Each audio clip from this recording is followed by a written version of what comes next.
नमस्कार, न्यूज 360 देख रहे हैं आप। मैं हूं ताबिश हुसैन। कांग्रेस की किसान महापंचायत में हिस्सा लेने मथुरा पहुंची प्रियंका गांधी ने मोदी सरकार को अहंकारी बताया और कहा कि भगवान कृष्ण सरकार का ये अहंकार तोड़ेंगे।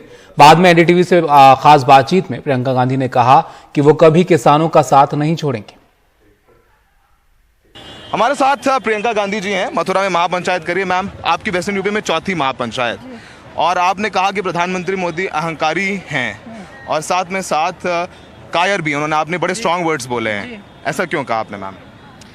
क्योंकि अगर एक नेता ये समझ नहीं पा रहा है कि लाखों लोग बॉर्डर पे, लाखों किसान प्रताड़ित हुए हैं, बॉर्डर पे बैठे हैं 90 दिनों से, और अगर उनसे बात करने के लिए नहीं आए, उनकी समस्या समझने के लिए तैयार नहीं है, कह रहे हैं कि उनकी बुद्धि किसानों की बुद्धि से बड़ी है, तो अहंकारी ही होंगे। क्योंकि वो बार बार इंसिस्ट कर रहे हैं कि ये किसानों के लिए बनाया, हमने किसानों के लिए है। किसान कह रहा है भैया हमें नहीं चाहिए, हमारे लिए नहीं है ये कानून हमें मार डालेंगे। आप सुन नहीं रहे तो अहंकार नहीं हुआ तो क्या हुआ? मैम, अब ये बीजेपी कह रही है कि ये पूरा जो किसान आंदोलन है वो पॉलिटिसाइज कर दिया है। अच्छा। आप महापंचायतें कर रही हैं, जयंत चौधरी भी कर रहे हैं, आप इसमें राजनीति कर रहे हैं और किसानों को भ्रम में डाल रहे हैं। उनका सीधा आरोप है आप लोगों पर। अच्छा, तो सुनिए, अगर किसान, उसका मतलब है कि भाजपा के नेता किसान को समझ नहीं पाए।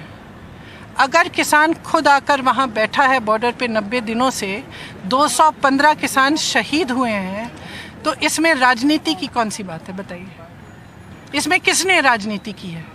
जब जब ये कोने में आ जाते हैं और इनकी आलोचना होती है, जब जनता को इनकी नीतियाँ पसंद नहीं आती, तब ये दो चीज़ें करते हैं।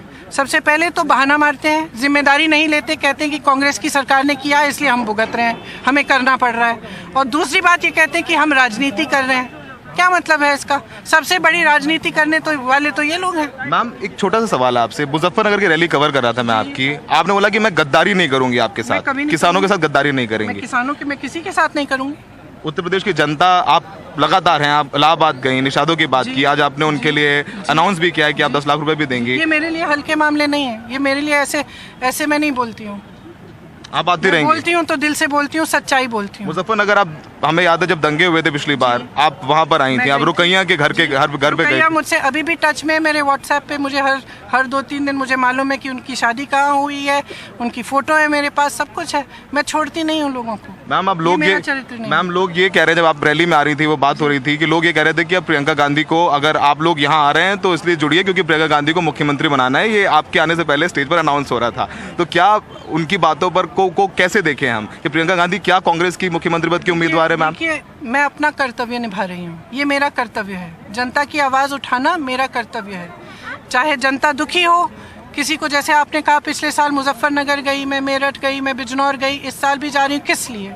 क्योंकि लोग दुखी हैं, लोग चाहते हैं कि कोई उनकी सुनवाई करे, कि उनकी जो, जैसे ये लड़की जो मेरे पास आई, कोई उनकी, अगर उसकी आवाज़ नहीं सुनी जा रही तो वो चाहती है कि सुनी जाए, उसकी आवाज़ कहीं पहुँचे जहाँ पे उन्हें न्याय मिले। तो मैं अपना कर्तव्य निभा रही हूँ। मेरा कर्तव्य ये है कि उनकी आवाज़ ऐसी जगह पहुँचे जहाँ से उन्हें न्याय मिले। मैम, आखिरी सवाल, पेट्रोल डीजल की कीमतें लगातार बढ़ रही हैं, कुछ जगहों पर 100 रुपए के ऊपर हो गए। आपको लगता है मैम कि थोड़ा विपक्ष को और मजबूती के साथ सड़कों पर उतरना चाहिए? आपने रैली में बात बोली, लेकिन हम देखा था सुषमा जी, तमाम लोग सिलेंडर लेके आ जाते, तो उस तरीके से मजबूती के साथ विपक्ष इस मुद्दे को तो रखे थे पिछले प्रेस कॉन्फ्रेंस में उन्होंने टेबल पे। देखिए, हम तो मजबूती से करते हैं, आप दिखाइए ना। मैडम, हम तो दिखाते हैं टीवी में। आप ही दिखाते हैं, लेकिन बाकी मीडिया तो नहीं दिखाती ना, तो आप दिखाइए। हम तो मजबूती से लड़ रहे हैं। और हम कितना देखेंगे यूपी में कितना देखेंगे प्रियंका गांधी को हम लोग? मैं लड़ूंगी जहाँ जहाँ अन्याय है, मैं न्याय के लिए लड़ूंगी। Best of luck for all your rallies. ये प्रियंका गांधी जी ने कहा था कि वो लगातार लड़ती रहेंगी और वो यूपी की जनता में रहेंगी, और लगातार उनका यही कहना है कि ये उनका कर्तव्य है लोगों के बीच आकर के उनकी बात करना का। सहयोगी संजय कौशिक के साथ मथुरा में सौरभ शुक्ला, एनडीटीवी इंडिया। तो आपने देखा, प्रियंका गांधी लगातार किसानों से जुड़े हुए मुद्दे उठा रही हैं, महापंचायतों में शिरकत कर रही हैं। आज मथुरा में थी, उन्होंने यहां पर कहा कि वो किसानों के साथ अब बनी रहेंगे। फिलहाल अब आपको बिहार से खबर दिखाते हैं। बिहार में पत्रकारों के खिलाफ एफआईआर दर्ज कराने का मामला तूल पकड़ता जा रहा है। बिहार विधानसभा में विपक्ष के नेता तेजस्वी यादव और मुख्यमंत्री नीतीश कुमार के बीच इसे लेकर तीखी नोकझोंक देखने को मिली। हम ही लोग को बोले कि प्रचार हो रहा है सोशल मीडिया पे, व्हाट्सएप पे भ्रम फैलाया जा रहा है। कौन ज्यादा हानिकारक है?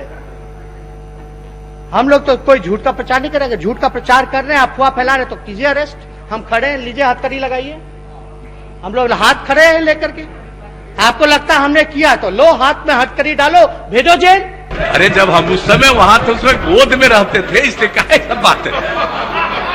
हम गोद नहीं उठाए हैं, हम गोद नहीं उठाए हैं। ऐसा भेजो, बैठो चलिए अब बैठ जाए। बार बार उठना उचित नहीं, नेता प्रतिपक्ष। बाद में जो मन करे वो बोलते रहिए, लेकिन एक बार सुन लीजिएगा, वो आप ही को फायदा देगा।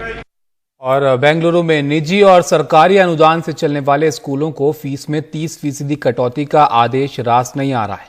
इसके विरोध में स्कूलों के प्रबंधन और शिक्षकों ने मैजेस्टिक रेलवे स्टेशन से फ्रीडम पार्क तक रैली की। वो ये आदेश वापस लिए जाने की मांग कर रहे हैं। ये तस्वीर रेस कोर्स रोड फ्लाईओवर की है।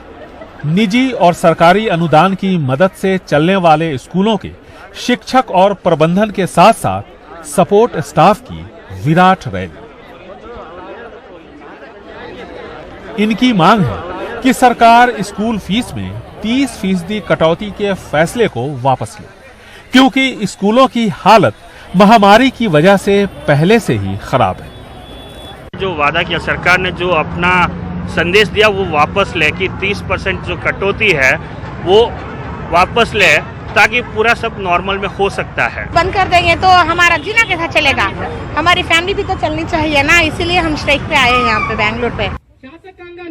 दूसरी तरफ अभिभावकों का संगठन सरकार पर दबाव बना रहा है कि वो अपने फैसले को वापस न ले, क्योंकि कोरोना की वजह से उनकी भी आर्थिक स्थिति ठीक नहीं है, जबकि स्कूलों का हाल ऐसा बुरा नहीं है। If they are so aggrieved by the government order, अगर इन्हें सरकार के फैसले से इतनी तकलीफ है तो इन्हें चाहिए कि अपने ऑडिटेड अकाउंट के साथ आमने सामने बैठकर सरकार से बात करें, ये साबित करें कि उनके दावे सही हैं। सड़कों पर उतरकर इस तरह हंगामा करने से क्या फायदा है। let them get their claims validated and approved from the department. Why are they on the streets?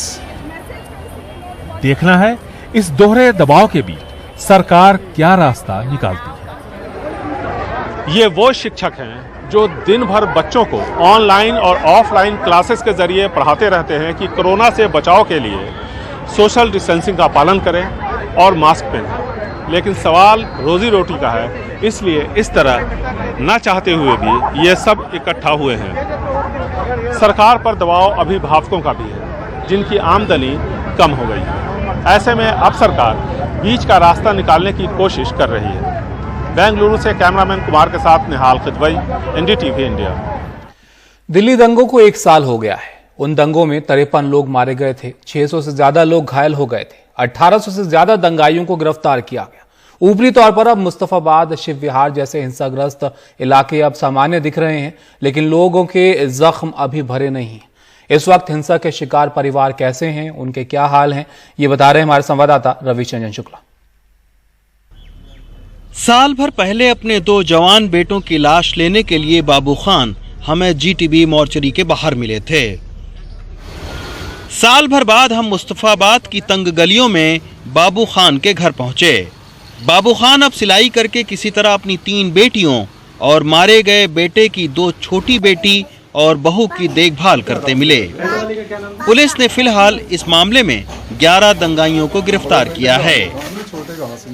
जी रहे हैं सर, बाकी है कि बस एक जिंदा लाश की तरह, क्योंकि जिस कानों पे मतलब ये है कि बुढ़ापे में 2 बेटों का जनाजा जाए, आप अंदाजा लगा सकते हैं कि उस बाप से क्या बीतरी होगी। इतने मजबूत कांधे नहीं, बाकी ये है कि मैं जैसे भी है जी रहा हूँ। तो बहुत बड़ा दुख है, बहुत बुरा करा है जिन लोगों ने भी ये करा है। मुस्तफाबाद से करीब 2 किलोमीटर दूर हम करदमपुरी पहुँचे।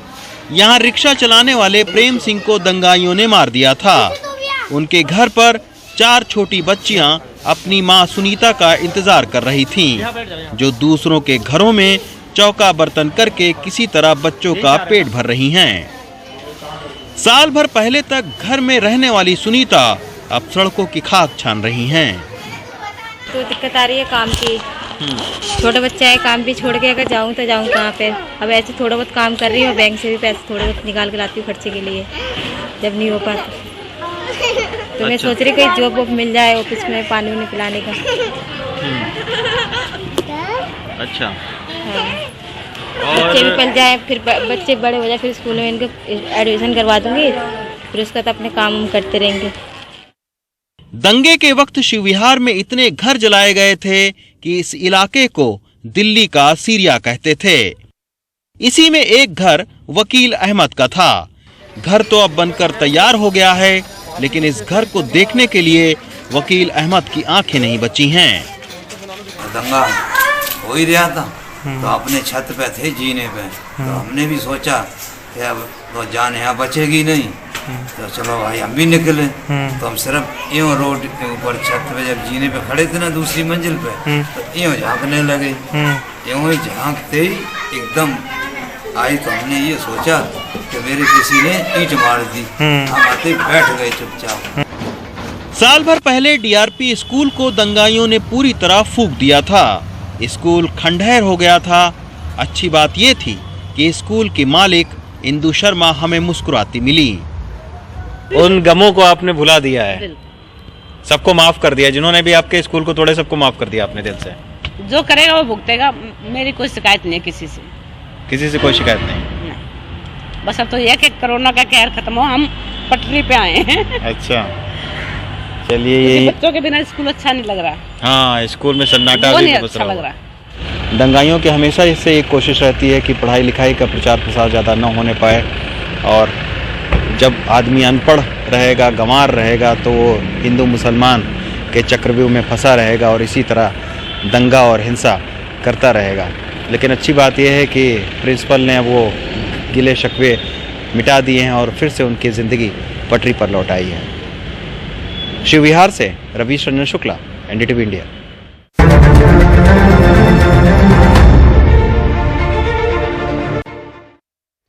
मुंबई पुलिस को आखिरकार गैंगस्टर रवि पुजारी की कस्टडी मिल गई है। मुंबई की एंटी एक्सटॉर्शन सेल ने उसे कर्नाटक से लाकर मुंबई की मकोका अदालत में पेश किया, जहां उसे 9 मार्च तक पुलिस कस्टडी में भेज दिया गया है। रवि पुजारी पर मुंबई में 49 तो महाराष्ट्र में 78 आपराधिक मामले दर्ज हैं। कभी फोन पर तो कभी हवा में गोली चलवाकर अपनी दहशत फैलाने वाला गैंगस्टर रवि पुजारी आज मुंबई पुलिस की गिरफ्त में है। मुंबई क्राइम ब्रांच की एंटी एक्सटॉर्शन सेल रवि पुजारी को कर्नाटक जेल से सड़क के रास्ते मुंबई लेकर आई है। रवि पुजारी के खिलाफ मुंबई में 49 मामले दर्ज हैं, जिसमें से 26 मकोका के तहत हैं। Senegal court has permitted 10 cases में सेनेगल कोर्ट से कस्टडी की परमिशन मिली है। In those 10 cases. कभी छोटा राजन गिरोह का गुर्गा रहा रवि पुजारी ने अपना अलग गिरोह बना लिया था और कर्नाटक से लेकर मुंबई तक जबरन वसूली का धंधा शुरू किया। मुंबई में बॉलीवुड, बिल्डर और होटल कारोबारी उसके निशाने पर थे। साल 2016 में मुंबई के विलेपार्ले में गजाली रेस्टोरेंट में फायरिंग करवाकर हफ्ता मांगने के मामले में उसे अभी गिरफ्तार किया गया है।